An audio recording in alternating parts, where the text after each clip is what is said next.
ini dari kelas L semester 5 akan mengadakan kunjungan di Desa Bengkale, Kecamatan Kubu Tambahan, Kabupaten Buleleng. Kali ini kami berada di sekolah negeri 2 Bengkale. Nah, pada kesempatan kali ini yaitu di sekolah negeri 2 Bengkale ini yaitu sekolah inklusi. Sekolah inklusi merupakan sekolah yang dimana menampung anak disabilitas atau anak berkebutuhan khusus dan anak reguler. Kalian ingin tahu keseruannya lebih lanjut? Yuk ikuti aku.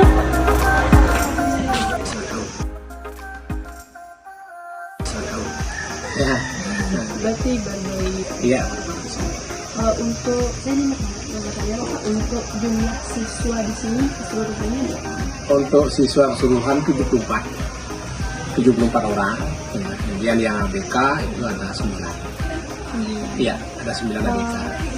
Kelasnya kelas berapa sih? Kalau kelas yang ABK itu ada di kelas 1 2 orang, kelas 2 1 orang, kemudian di kelas 3 2 orang, di kelas 4 2 orang, dan kelas 6 orang. Bagaimana? Terus untuk tenaga pendidik yang sekiranya sudah bisa menerapkan inklusi Kalau tenaga pendidik yang sudah paham, kalau di sini kan inklusinya khusus ya, artinya anak yang berkebutuhan khusus yang notabene itu adalah tunawisma, kolok ya. Nah, jadi guru kelas yang sudah paham dengan bahasa isyarat itu baru 1 orang, jadi kelas 1 ya. Kemudian kami juga mengadakan guru pendamping. Kami sendiri itulah guru pendamping berkaitan dengan inklusi tentang bahasa isyarat. Harus paham. kalau jumlah guru keseluruhannya Kalau jumlah guru keseluruhan itu 9 dengan guru keseluruhan.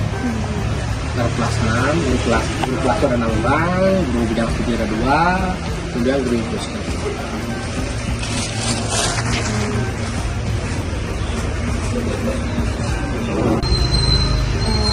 hal itu mempengaruhi atau membawa kan berhubung Bapak Madi di sini. Iya.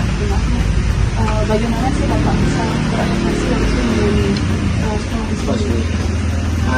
Pertama berkaitan inklusi dulu ya. Kalau inklusi itu artinya penggabungan pembelajaran antara anak yang ABK dengan anak yang normal. Itu inklusi ya.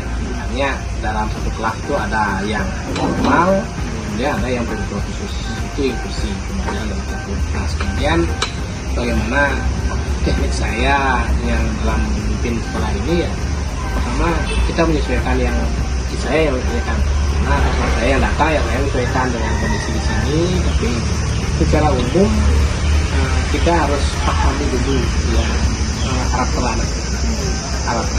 karakter guru di sini, sehingga gimana saya pribadi betah di sini. Itu ya buat diri kita. Selanjutnya mungkin Gimana caranya sekolah ini bisa berjalan normal. kalau mengenai pelatihan tenaga pendidik ini apakah sudah ada sebelumnya? Untuk pelatihan sampai saat ini belum. Dulu kami itu belajar bahasa isyarat itu tidak. Artinya belum ada pelatihan khusus berkaitan dengan inklusi dan tunawisma bahasa isyarat. Itu belum.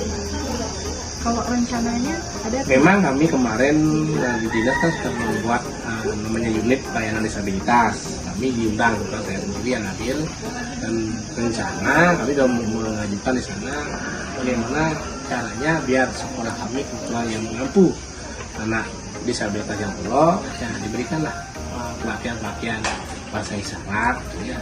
Nah, sama ini belum ada sama sekali. Masyarakat di sini karena terus saja untuk kita banyak yang warga Kolok banyak ya, kemudian banyak juga warga Kolok yang mengapa pada usia sekolah yang belum bisa mengenyam pendidikan itu. Jadi karena keprihatinan kelompok tersebut, dia membuat suatu kelompok belajar di rumah ya, kemudian dilihatlah oleh kepala sekolah di sini dulu ya. Kebetulan juga kepala sekolah yang di luar itu prihatin juga dengan keadaan itu.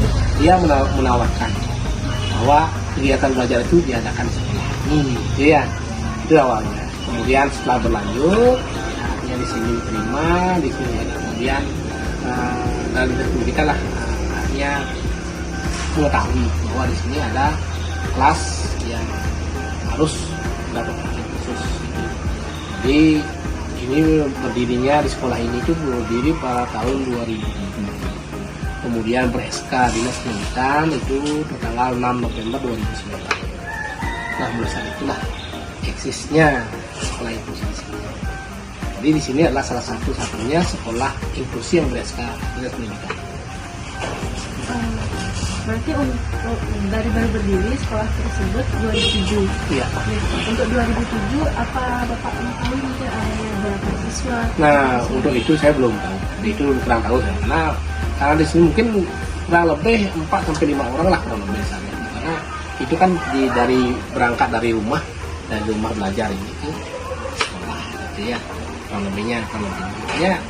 Sekarang dengan adanya sekolah inklusi ini, anak yang tuli bisu yang kolor ini sebagian besar bisa baca. Aja dia belum bisa menggunakan HP. Android bisa.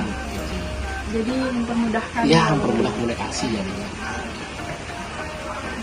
Selanjutnya mungkin apakah ada cerita unik dari salah satu siswa atau mungkin beberapa siswa yang berkebutuhan khusus mungkin dari hasil belajar yang berkembang itu sama bagaimana Bapak? Saya pernah mendengar artinya bukan keluhan ya, tapi isinya ekspektasi anak yang udah amat ya. Artinya dengan adanya sekolah ini dia merasa bersyukur karena selama ini kan tidak ada yang menerima atau belum ada sekolah yang siap menampung anak-anak yang berkebutuhan khusus ini untuk belajar. Tapi dengan adanya sekolah ini banyak anak-anak yang memang berkebutuhan khusus ini mendapat pendidikan sesuai dengan harapannya dia nih. Meskipun pendidikan di sini belum sesuai dengan harapan.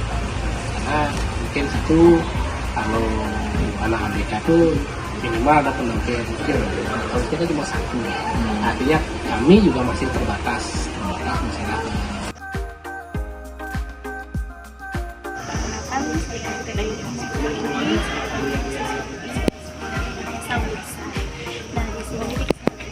Saya mau mewawancarai Bapak di sekolah di sini. Dan saya ingin tahu bagaimana Bapak sebelum itu saya ingin bertanya untuk Bapak bisa memperkenalkan diri Bapak, asal Bapak. Nama saya Surya, saya berasal dari Nusa Tenggara. Apa asli di sini?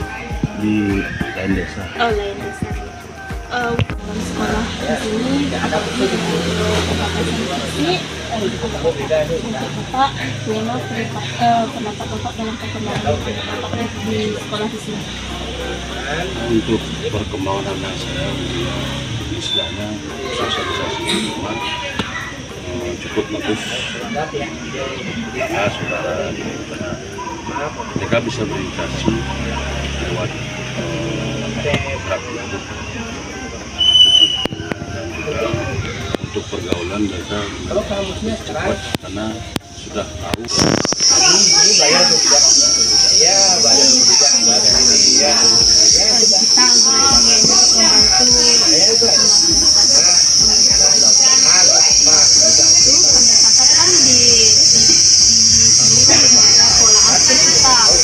Dipengaruhi oleh satu budaya mungkin kebudayaan kita itu yang mempengaruhi wilayah keadaan.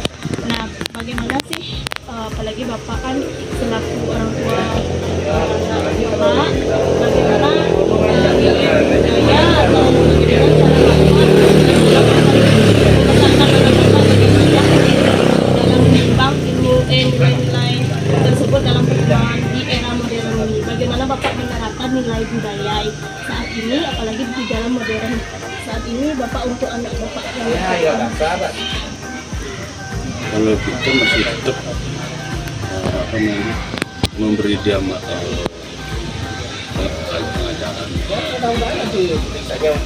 dan itu pun lewat interaksi dengan menggunakan teknologi juga.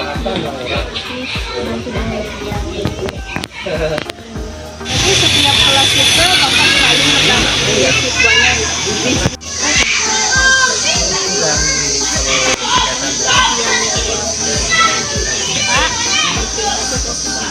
dan waktu bila ada salah kata atau perbuatan dari yang kita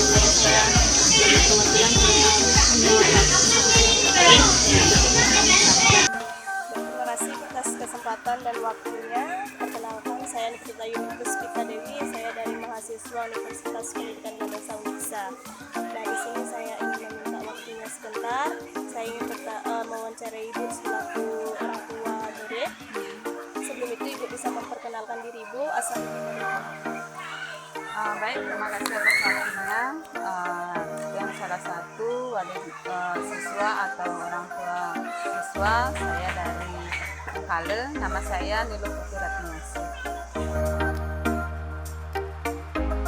Nanti bagaimana guru tersebut memodifikasi media pembelajaran itu di dalam setiap pembelajaran yang mereka laksanakan, sehingga bisa mengemas pembelajaran itu menjadi lebih menarik, lebih efektif, sehingga anak-anak itu kan lebih bisa dia memahami apa yang diberikan oleh gurunya.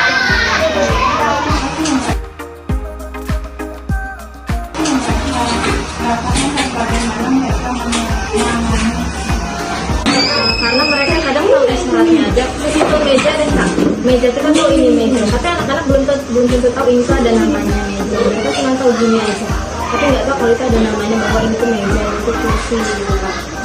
Jadi tadi disederhanain itu jadi gini, contohnya kalau misal contohnya pelajaran matematika, mereka merasa kesulitan akan gerak gitu. Ternyata kalau menurut ini satu sih kapan?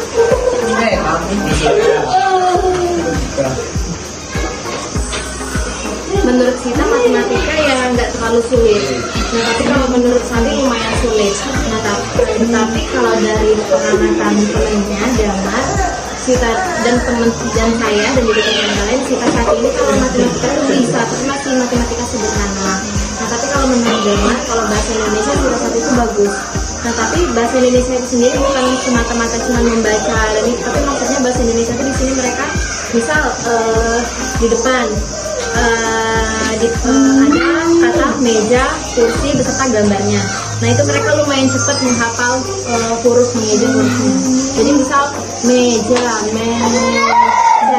Nah itu mereka bisa lumayan cepat dalam menghafal abjadnya, terus menghafal gerakan isyaratnya. Jadi menurut saya kalau misal ditanya kesulitannya apa, anak-anak itu sebenarnya kesulitannya itu untuk memahami kata-kata sulit kita. Nah, tapi mereka sebenarnya mengalami itu, tapi untuk menjelaskan bahwa mereka mengalami itu tuh gak bisa mengungkapkan gitu. Tapi untuk mencari kosakata tertentu itu kan juga sulit untuk Iya, lumayan sulit. Soalnya banyak kata-kata yang untuk disederhanakan itu bingung. Misal kayak ada contohnya waktu itu kelas 6 belajar agama sama profesor reguler, itu dijelasin tentang pertakaan, mantra. Nah itu kan susah ya Kak, mantra itu apa, disederhanain jadi apa, itu disederhanain jadi apa, itu sulit kan. Jadi itu sih Kak, lebih hal kesulitan anak-anak itu untuk memahami kosakata baru yang sekiranya mereka belum pernah lihat ataupun belum pernah tahu sebelumnya. Nah, kan ini kesulitan. Saya banyak kalau misalkan anak itu pernah belajar Di luar kelas maksudnya gabung dengan kelas reguler atau benar-benar di luar kelas?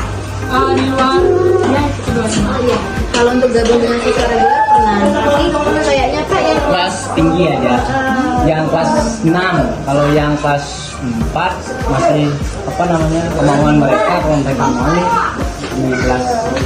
Kalau misalkan digabungin itu cara ngajarnya gimana? Oh, cara ngajarnya Ya, dua, ada guru di Oh, sana. berarti beda gurunya. Ya, yang guru reguler kan guru mata pelajarannya, yang guru pendamping gurunya baru. yang mengisyaratkan dan apa yang disampaikan guru reguler, guru pendamping mengisyaratkan. Tapi itu pun belum tentu semua disampaikan,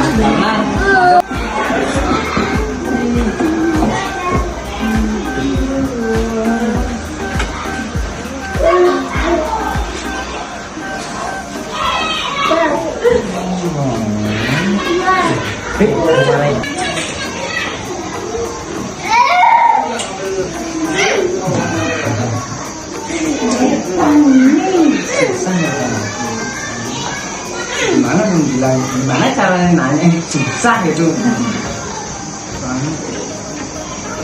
Halang banget. Ini kan Kak tadi kan